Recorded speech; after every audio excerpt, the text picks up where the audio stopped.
राधे कृष्णा भक्तों, आज हम आपको इस वीडियो में बताएंगे कि किस प्रकार भगवान श्री कृष्ण ने देवी सत्यभामा, गरुड़ और सुदर्शन चक्र के अहंकार को नष्ट किया।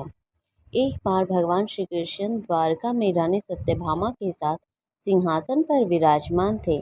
निकट ही गरुड़ और सुदर्शन चक्र भी बैठे हुए थे। तीनों के चेहरे पर दिव्य तेज झलक रहा था। बातों ही बातों में रानी सत्यभामा ने श्री कृष्ण से पूछा, हे प्रभु, आप त्रेता युग में राम के रूप में अवतार लिया था। सीता आपकी पत्नी थी, क्या वह मुझसे भी ज्यादा सुंदर थी? द्वारकाधीश समझ गए कि सत्यभामा को अपने रूप का अभिमान हो गया है। तभी गरुड़ ने भी कहा कि भगवान, क्या दुनिया में मुझसे भी ज्यादा तेज गति से कोई उड़ सकता है? इधर सुदर्शन चक्र भी रह नहीं पाया। उसने भी कहा कि हे भगवान, मैंने बड़े बड़े युद्धों में आपको विजयश्री दिलवाई है, क्या संसार में मुझसे भी शक्तिशाली कोई है? भगवान मन ही मन मुस्कुरा रहे थे। वे जान रहे थे कि उनको इन तीनों भक्तों को अहंकार हो गया है और इनके अहंकार नष्ट करने का समय आ गया है। ऐसा सोचकर उन्होंने गरुड़ से कहा कि हे गरुड़, तुम हनुमान के पास जाओ और कहना कि भगवान राम सीता के साथ उनकी प्रतीक्षा कर रहे हैं। गरुड़ भगवान की आज्ञा लेकर हनुमान को लाने के लिए वहां से चल दिए।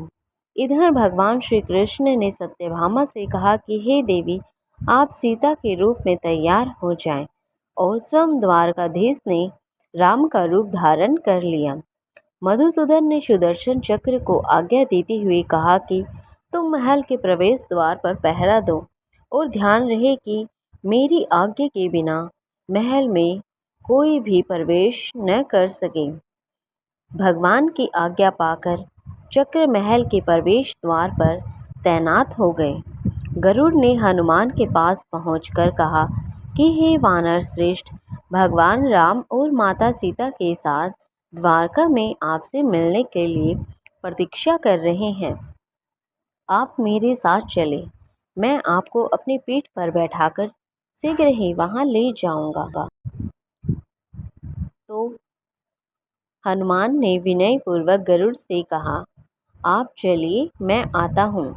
गरुड़ ने सोचा, पता नहीं यह बूढ़ा वानर कब पहुँचेगा। खैर, मैं भगवान के पास चलता हूँ।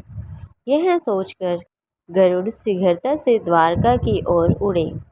पर यह क्या, महल में पहुंचकर गरुड़ देखती हैं कि हनुमान तो उनसे पहले ही महल में प्रभु के सामने बैठे हैं।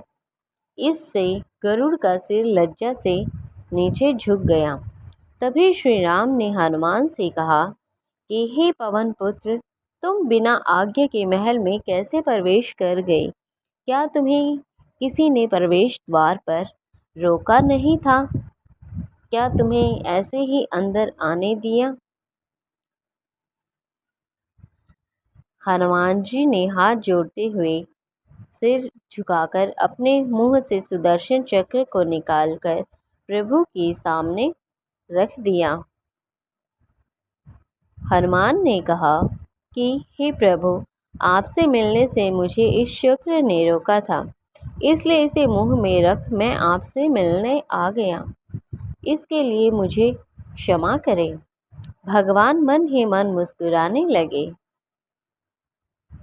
हनुमान ने हाथ जोड़ते हुए भगवान श्री राम से प्रश्न किया कि हे प्रभु, आज आपने माता सीता के स्थान पर किस दासी को इतना सम्मान दे दिया कि वह आपके साथ सिंहासन पर आपके पास विराजमान है? यह सुन अब रानी सत्यभामा का अहंकार भी भंग होने की बारी थी। उन्हें सुंदरता का अहंकार था जो पल भर में चूर हो गया था। रानी सत्यभामा, सुदर्शन चक्र व गरुड़ जी तीनों का गर्व चूर चूर हो गया था। वे भगवान की लीला समझ रहे थे। तीनों की आंखों से आंसू बहने लगे और वे भगवान के चरणों में झुक गई। अद्भुत लीला है प्रभु की।